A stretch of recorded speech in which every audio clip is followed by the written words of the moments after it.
গাজা উপত্যকায় যুদ্ধবিরতি কার্যকরের চুক্তির প্রস্তাবে সম্মত হয়েছে হামাস। তবে ইসরায়েল জানিয়েছে যে প্রস্তাবে হামাস রাজি হয়েছে সেটা ইসরায়েলের কাছে গ্রহণযোগ্য নয়।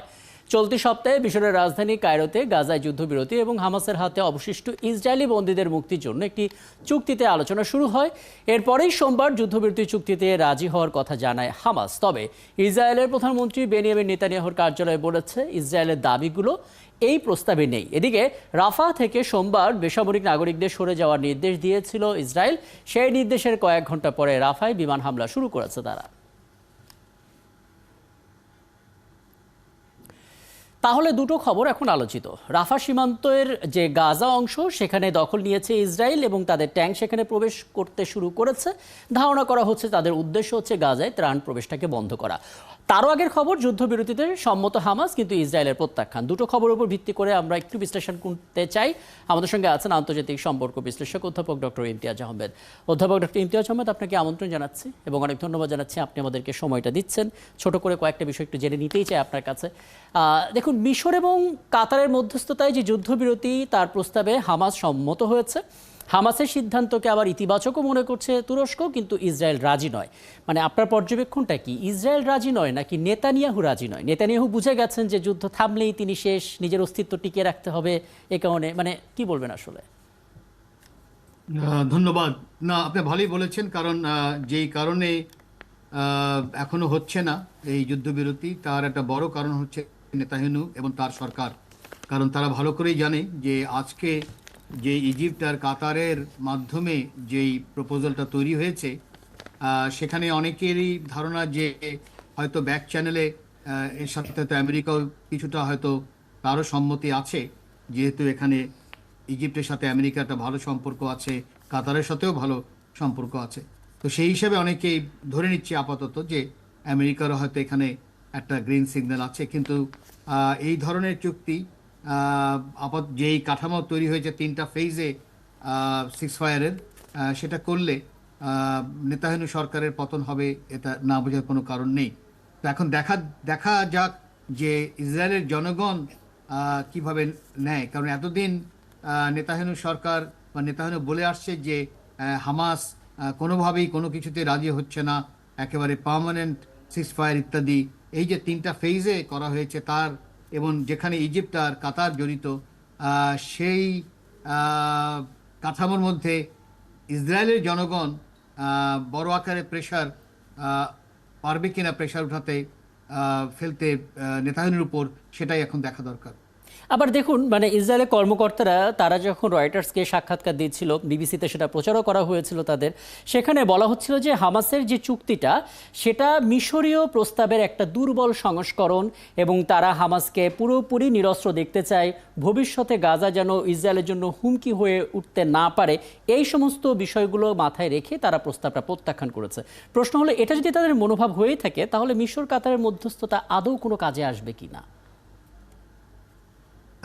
কাজে আসার একটা বড় কারণ হচ্ছে যে অলরেডি 35,000-এর মতো মানুষ মারা গেছে, প্যালেস্তানিয়ান মারা গেছে। তারপরে যেভাবে বিক্ষোভ শুরু হয়েছে আমেরিকার বিভিন্ন আইভি লীগ বিশ্ববিদ্যালয় সহ একেবারে এলিট বিশ্ববিদ্যালয়, এবং এটা যেভাবে ছড়িয়ে গেছে ইউকে, জার্মানি, ফ্রান্স, এমনকি ফিনল্যান্ড, অস্ট্রেলিয়া, এটাকে তো থামাতে হবে। কারণ একটা লাইভ জেনোসাইড যদি কন্টিনিউ করে, বোঝাই যাচ্ছে যে তাতে আরও প্রেশার বাড়বে। তার উপরে আবার আমেরিকার নির্বাচনও সামনে আছে। তো সব মিলে প্রেশার কিন্তু বড় আকারে আমি মনে করি আমেরিকার উপর এখন পড়ছে, কারণ আমেরিকার জনগণ, বিশেষ করে ইয়াং ছাত্র, এবং মনে রাখতে হবে এমন ছাত্র যারা আগামীতে কিন্তু তারাই হলো বড় জায়গায় থাকবে, একেবারে চোখ বন্ধ করে বলা যায়, কারণ তারা সব বড় আকারেই এলিটের ছেলেমেয়েরা। এটা মনে রাখতে হবে, কলম্বিয়াতে যারা পড়ে, হার্ভার্ডে যারা পড়ে, ইয়েলে যারা পড়ে, এরা সবাই মেধাবী বলতে গেলে, এবং সেই হিসেবে তারাই কিন্তু এখন থেকে 10-15 বছর পরে বড় বড় পজিশনে থাকবে। তো সেই জায়গায় একটা সমাধান যদি না আনা যায়, তাহলে আমেরিকার বড় একটা ঝামেলা। তো এখন দেখা দরকার ইসরায়েলের জনগণ কিভাবে এই প্রস্তাবটাকে নিবে। কারণ ইসরায়েলের জনগণের মধ্যে একটা বড় প্রেশার হচ্ছে যে যারা বন্দী হয়েছে তাদের কি বলা হয় মুক্তির ব্যাপারে, যেটা 6 মাস ধরে মুক্তি পাচ্ছে না, এই প্রসেসে তারা মুক্তি পাবে সেই আশা আশাটা তারা আসলে ধরে রেখেছে। আমি আমি এই জায়গাটাতে আরেকটা পয়েন্টে আসতে চাই। আপনি খুব চমৎকার করে যেটা বললেন, এটা আমরা বিভিন্ন গণমাধ্যমে ও আন্তর্জাতিক গণমাধ্যমে দেখছি যে ইসরায়েল একটা চাপে আছে, একটা লং টার্ম চিন্তা করলে শিক্ষার্থীদের এই বিক্ষোভের জবাবে একটা শান্তিপূর্ণ সমাধানটা জরুরি। কিন্তু দেখা যাচ্ছে এসবের মধ্যে রাফা সীমান্ত, সেখানে গাজা অংশে ইসরায়েলের ট্যাঙ্ক ঢুকে গেছে, গতকাল থেকে বিমান হামলা শুরু হয়েছে।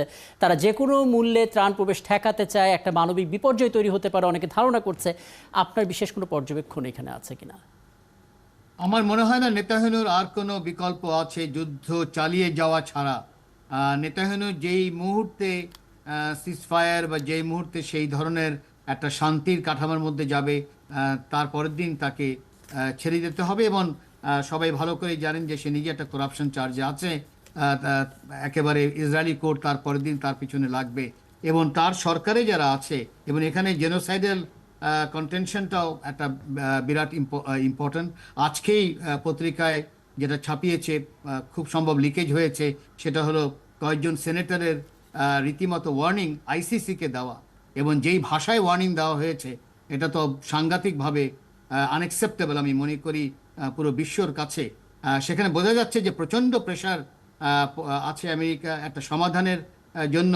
এখন দেখা দরকার ইসরায়েলের জনগণ এই হামাস কি বলা হয় এই যে রাজি হলো, এবং কাতার আর ইজিপ্টের যে প্রস্তাব, তার উপরে ইসরায়েলের জনগণ কি বলে, আমি মনে করি সেদিকে একটু চোখ রাখা দরকার। আপনাকে অনেক ধন্যবাদ। এই স্বল্প সময়ের মধ্যে বেশ চমৎকার কিছু পরামর্শ আমাদেরকে দিলেন। আমাদের সঙ্গে ছিলেন আন্তর্জাতিক সম্পর্ক বিশ্লেষক অধ্যাপক ডক্টর ইমতিয়াজ আহমেদ।